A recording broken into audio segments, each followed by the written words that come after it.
Tu sais que ça tourne. On s'en fout. Salut les amis, comment vous allez? Bon ben aujourd'hui on est dans une nouvelle vidéo. Pour une fois, on va pas bosser sur ma bagnole, mais on va bosser sur le petit projet du poteau Toton. Donc qui est allé nous chercher une petite tondeuse, c'est con. Je viens de faire tout le terrain avant qu'il arrive, sinon il aurait pu me filer un petit coup de main là-dessus. Donc Toton, montre-nous ta petite beauté, explique-nous ce que tu vas en faire, dis-nous. Bah, j'ai un ami qui m'a trouvé cette petite voiture à un très bon prix. Bah, il sait que j'aime bien Honda, donc j'ai pas pu résister à l'acheter, voyons.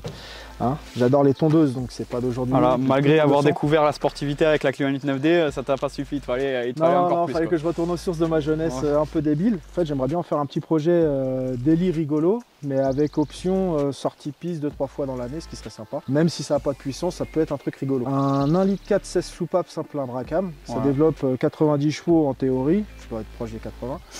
Mais ouais, on va faire un petit châssis sympa, la libérer, histoire que ce soit rigolo, et puis sans se ruiner en essence et pas avoir trop de problèmes avec la marée chaussée aussi. Bon, au niveau de la peinture, on voit qu'elle est fanée, hein, le soleil parisien. Voilà. Ouais, putain. Regardez-moi ça sur quoi il me fait bosser là.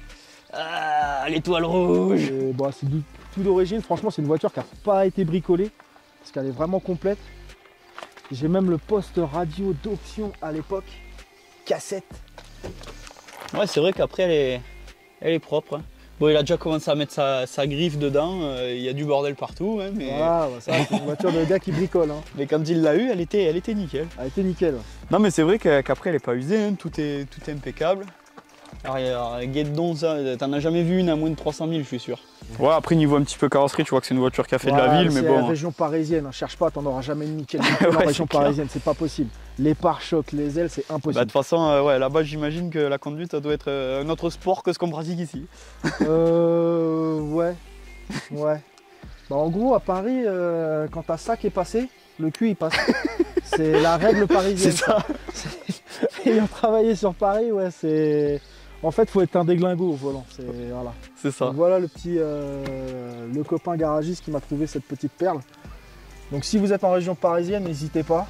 C'est un très bon garage, prix correct et délai très réactif. Bon, du coup les amis, on a vu la petite auto à Toton. Donc la petite auto à Toton. Putain, c'est pas mal ça. Il y a trop d'auto là. C'est clair. Donc la première étape de la prépa en fait, ça va être de se mettre des combinés Max Speeding Rods. Donc là on va se monter la série T7, donc c'est ceux qui sont prévus pour la piste, c'est leur plus haut de gamme. Donc justement là on les monte là et après l'été on ira se faire un essai sur le circuit du Luc, voir ce que ça donne, au moins ça te donnera une base, c'est pas mal de temps quoi tu vois, quand tu amélioreras la voiture au fur et à mesure, ben, tu connais ta base et puis voilà. Parce qu'il n'y avait pas assez de deux Mongoliens, un en Civic et un en R19 diesel sur le circuit du Luc, il en faut un troisième. Voilà. Voilà, un petit quadra qui se fait un peu chier le week-end, il en a marre de regarder les copains. C'est ça, donc voilà tu vois on l'a endoctriné dans les conneries quoi. On va se déballer ça ensemble les amis, je vais vous montrer ça. Donc bon, je vais pas te mentir, on les a déjà ouverts, hein, tu connais, c'est comme des enfants à Noël. Hein. C'est ça, on n'a pas pu résister. Donc pour vous montrer ça d'un peu plus près, je trouve très honnêtement qu'ils sont vraiment bien finis. Le produit il est quand même vraiment pas mal.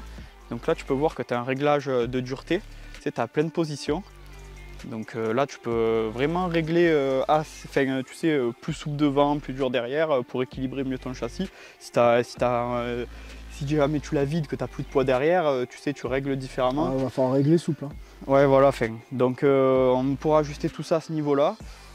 Pour avoir alors du Max Speeding Rod sans combiné, j'en avais jamais eu, mais pour avoir déjà testé du BC Racing du D2, déjà en finition, franchement je trouve que ça se vaut. Ouais, là très propre quand même. Ouais. Je m'attendais honnêtement à moins bien, mais là ça a l'air vraiment top. Donc ça c'est pour l'avant, si je ne te dis pas de conneries. Ouais. Et derrière c'est à fourche. Voilà, donc avec l'amorto à fourche derrière. Et même le diamètre du tube, franchement je trouve que c'est vraiment fat. Même la partie filetée elle est ouais c'est clair, parce que ceux d'origine je pense pas que le corps soit aussi gros. Je pense que c'est beaucoup moins. Donc tu vois, petit Max Speeding Rods T7. Après, qu'est-ce qu'on a d'autre dans la boîte, il me semble? J'ai vu 2-3 petits accessoires là. Ouais, on a des bagues de calage. Alors c'est pourquoi ça? Ça doit être pour les... Non, ça ouais, c'est pour tenir les durites de frein. Durites de frein et à l'arrière, ça doit être pour... Tu sais là. Ah mais oui, c'est pour ouais, au ici. cas où c'est le diamètre. Ah oui, parce qu'il y a plusieurs diamètres sur les Honda, je crois, c'est ça, ouais, il y a un délire comme ça. C'est un enfer là-dessus. Bon allez les amis, on ne perd pas plus de temps. On va se mettre ça sur le cric en espérant que ça ne tombe pas, que le cric il passe pas à travers sous la rouille, tu sais, parce que c'est voiture de chinois. Non, elle a pas de rouille celle-là. Et voilà, on attaque à se monter ça, on va se rabaisser un peu ça, c'est parti, on va faire un peu de jackisme.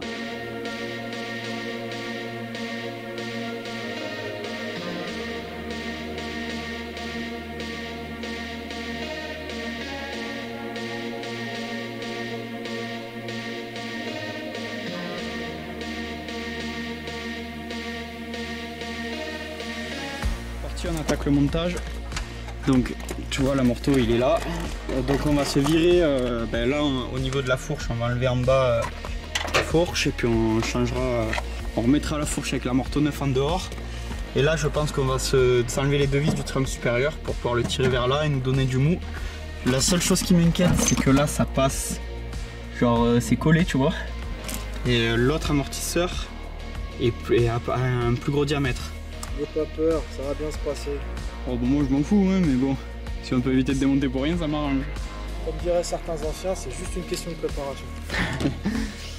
Il n'y a aucun problème que la disqueuse ne peut résoudre. C'est ça. Voilà. Bon allez, c'est parti, Toton il nous démonte la batterie et on va démonter la boîte à air parce que les fixations des trinques supérieures c'est ici.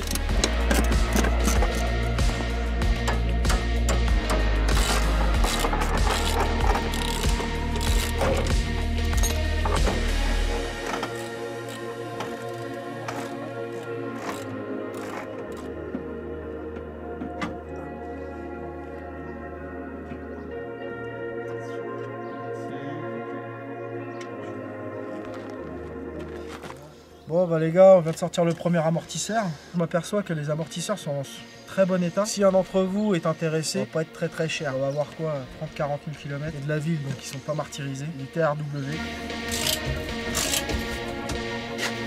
Putain, mais il n'y a même pas besoin de l'étau, là, je suis un peu déçu. Hein. Ils se sont pas fait chier un TRW. C'est clair. C'est juste une Il trace. a mis un coup de buret là. Ah, il est arrivé avec son meilleur marteau, il avait bim. On va voir si c'est le bon diamètre déjà. On critiquait il y a des années.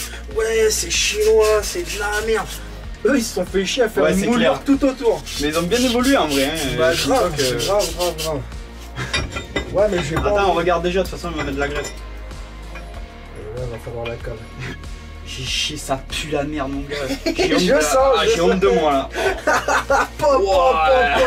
Je suis content d'être côté porte. Nous sommes dans une bonne aura. On va pas me porter la guigne, moi qui suis un chat noir déjà de base. Bon, attends, quand on va découvrir que ça va pas passer avec le diamètre du corps.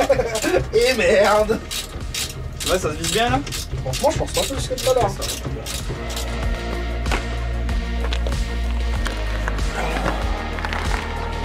Alors, remarque, nous ils sont plus courts, donc à tout moment c'est 10 fois plus simple. Ah putain, faut remettre le tripode. Ah ouais, attends, pardon. Merde, la vis des triangles, elles sont là. Ah là, Putain, ça a l'air de passer. Attends, mais il est pas un peu. Ah si, ça a l'air de. Eh, ça passe large. Je m'inquiétais en haut, c'est. Il est vraiment loin le bras. Déjà, regarde la hauteur, voiture levée.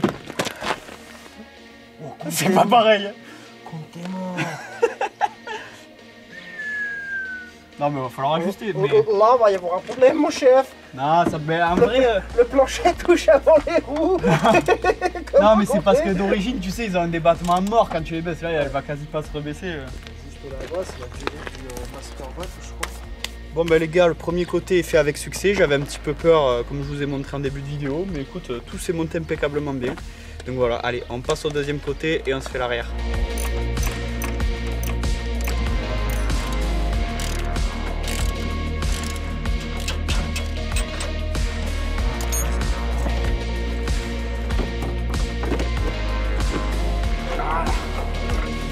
Et voilà. Impeccable.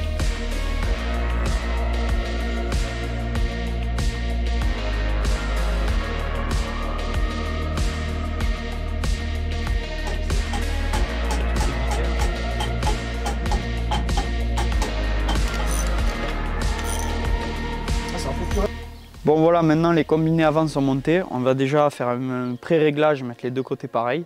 Donc pour les régler, je vous montre comment ça se passe les gars. Donc en fait, tu vois, tu as une bague ici qui sert à verrouiller le filetage dans le corps en gros. Et si tu veux modifier la hauteur, il y a une clé qui est fournie avec. Tu tournes les deux bagues qui sont serrées les unes contre les autres et tu viens visser tout le filetage en fait, si tu veux, dans le corps de l'amortisseur, et comme ça tu montes et tu descends la voiture. Donc là, ce qu'on va faire, c'est qu'on va déjà mesurer l'écart qu'il y a là. On va mettre pareil des deux côtés.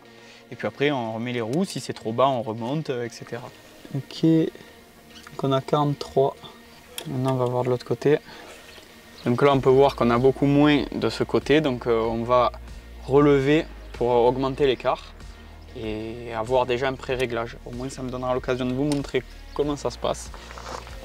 Donc une fois que les deux sont bien mis, tu fais gaffe à ne pas bouger cette bague, sinon en fait tu vas jouer sur la précontrainte du ressort.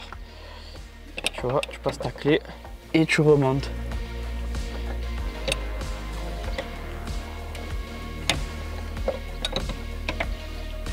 Voilà, et là tu fais ça jusqu'à ce que tu arrives à ta mesure. Bon, je vais pas te montrer pendant une demi-heure parce que ça va être un petit peu long mon chef.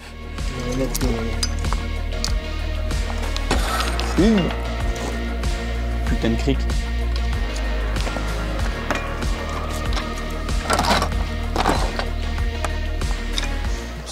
Pas mal niveau hauteur là. Bon, on n'est pas dégueu. Hein. Pas dégueu. Allez, c'est parti pour l'arrière. Donc là, on démonte les caches pour avoir accès aux vis du haut. Ouais, c'est comme par hasard, c'est caché sous les enceintes. Hein. Ah bah ça. Toi, la 4G, elle était mieux faite pour ça, parce que t'avais la petite trappe là, c'était parfait ça. Ah ouais. Même là, si tu mets la barre anti-rapprochement... Je suis baisé, je suis obligé de couper. C'est ça. C'est ce qui va arriver de toute façon. Donc les puristes, ouais, elle est nickel, machin, je m'en bats les couilles, c'est ma bagnole. Bon, les puristes de J9, je suis pas sûr qu'il y en ait beaucoup. Ouais, tu sais, c'est une Civic, elle est full stock, machin, jamais bricolée, faut la laisser comme ça. J'en ai rien à branler, c'est ma bagnole. Donc là, on va montrer à quoi ça ressemble. Un trou sans fond. C'est ça. Tu vois, tout en bas là-bas, si ça veut bien mettre la mise au point, eh ben, tu as les vis d'amorto. Pareil, pour régler la dureté, ça va être un bonheur. C'est bon. Hop. Voilà. C'est vrai que t'es sur un bloc. T'avais mis à 50 celui-là? Ouais. Bah, vas-y, je continue. T'as besoin de moi ou je continue à régler là? À la limite, juste pour le... Ouais, pour l'en haut? Ouais. Bouge pas, te lève pas. Si, ça m'a monté la colère. Vas-y. Impeccable. Ouais, donc là, les poteaux, il y a un truc, pour le coup, il faut mettre des rondelles parce que la fourche est trop grosse par rapport au bras. Ouais. Alors, je sais pas pourquoi ils ont fait ça. Mais bon, il y avait des rondelles fournies avec. Ah, c'est pas plus mal, parce que si on avait dû chercher des rondelles, mon gars, on n'était pas dans la merde. Ouais, mais bon, ce qui aurait été encore pas plus mal, c'est que tout soit bien adapté. C'est ça. Vas-y. Tu peux serrer.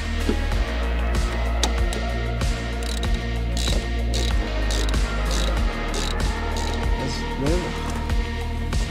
Encore. Pousse un peu vers l'amortisseur. Lève encore. C'est bon.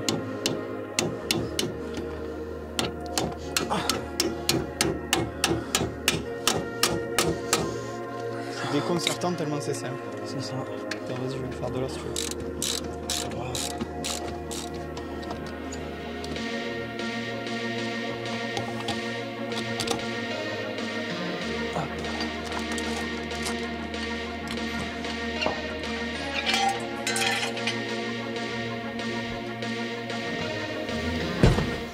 Ah, effectivement, je crois que c'est un peu bas.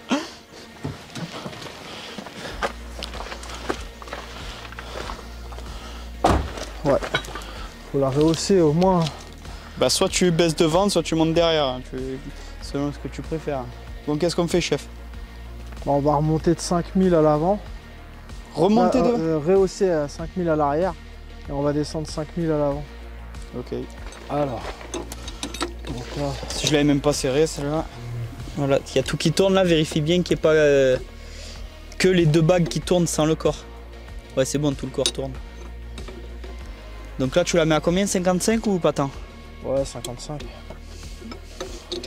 Et encore, ça fait qu'un demi-centimètre. Hein.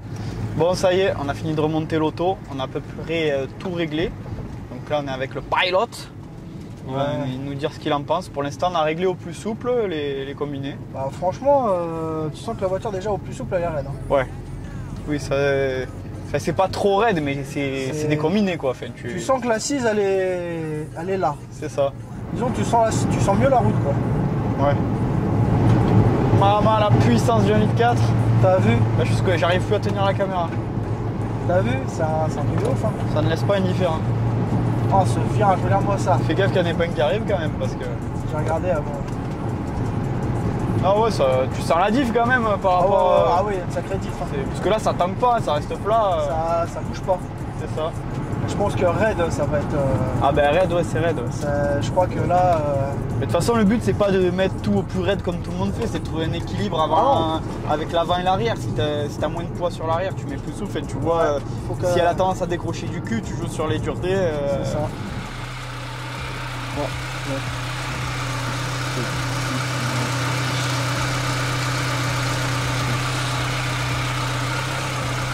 Voilà, moi je suis un peu. Bah arrête, les mecs ils vont être jaloux. Ils vont tous vouloir l'acheter après. Sortir Rico Motorsport la bagnole. C'est ça, il faut le sticker. C'est ça. Et juste pour régler derrière que c'est pas super pratique maintenant. Ouais.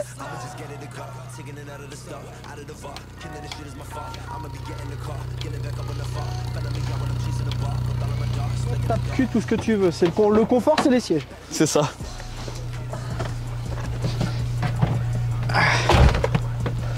On s'attache comme on est des jambons.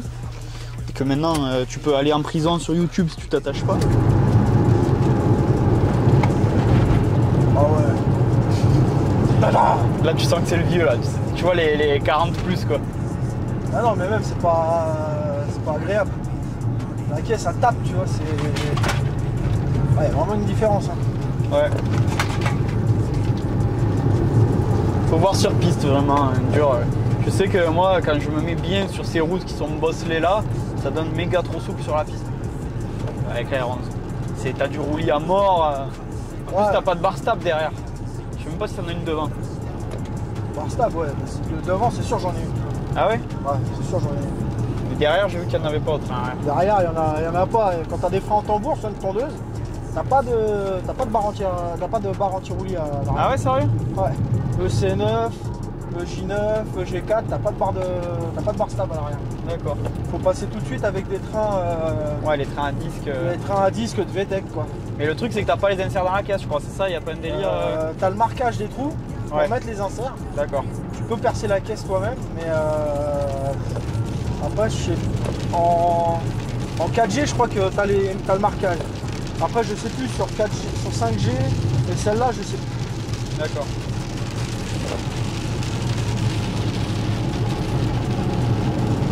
Ouais, c'est super raide. Ouais, il y a une sacrée différence quand même.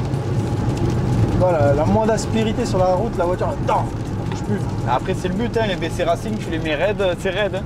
Ouais, après c'est du combiné futé, c'est pour la piste, hein, on va pas se mentir. Hein. Si tu mets au plus dur, un mec qui fait du circuit sur la piste billard, que tu mets des trucs que dur à fond, c'est un canapé, il va pas être content non plus quoi.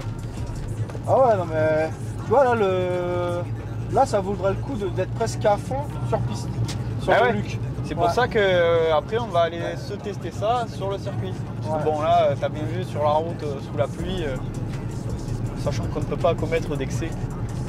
On fait jamais d'excès. Ah bah non, mais surtout pas en vidéo. Jamais. Les excès c'est toujours dans le jardin. C'est ça. Sur route privée comme ils disent tous. C'est genre les mecs qui réservent les routes quoi, ils appellent le préfet et tout. Non, mais on a fait ça sur route fermée. Ils appellent le maire du canton. Ouais, c'est ça. Hey, tel jour j'ai passé à 400 km/h. Ok, pas de bile, on te réserve la route. Vas-y. Bon les amis, on arrive à la fin de cette vidéo sur les combinés filetés. Donc monter sur la belle petite Civic.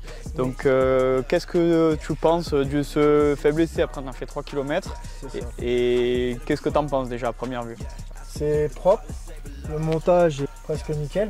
Ouais ça va, franchement on n'a pas été embêté pour le monter, j'avais un peu peur mais... C'est juste se rappeler la manip pour retirer les amortisseurs.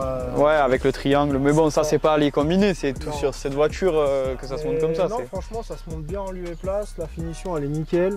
Le ressenti sur la route, il y a une sacrée différence entre le tarage soft et le tarage hard. Franchement, il y a une sacrée différence. Après, à peaufiner sur route au Ouais, quotidien. à trouver le bon équilibre entre les deux. Et après, franchement, curieux de voir ce que ça va donner sur piste, mais ça devrait être rigolo. Ouais, il y a moyen. Ouais. À mon avis, je vais tomber pile dans ce que je voulais. Bah, du coup, il n'y aura plus une merguez de 90 chevaux au Luc. Et bah, il y en aura deux. Ce sera le duel de tondeuses là, après l'été avec Maurice. Ouais. Et il va pas nous faire faux bon quand même. Bah, je pense pas. Ouais. Et voilà. Et puis bon, moi, avec la R11 aussi, on sera à 3 là. Je pense que ça va être une bonne petite journée sympa. Donc, comme la prochaine fois que vous aurez des nouvelles de ce Toto, ça sera après l'été. Du coup, si vous avez kiffé cette petite vidéo, les amis, n'hésitez pas à me suivre sur Facebook et Instagram et à vous abonner à la chaîne. Allez, ciao les potos. Ciao.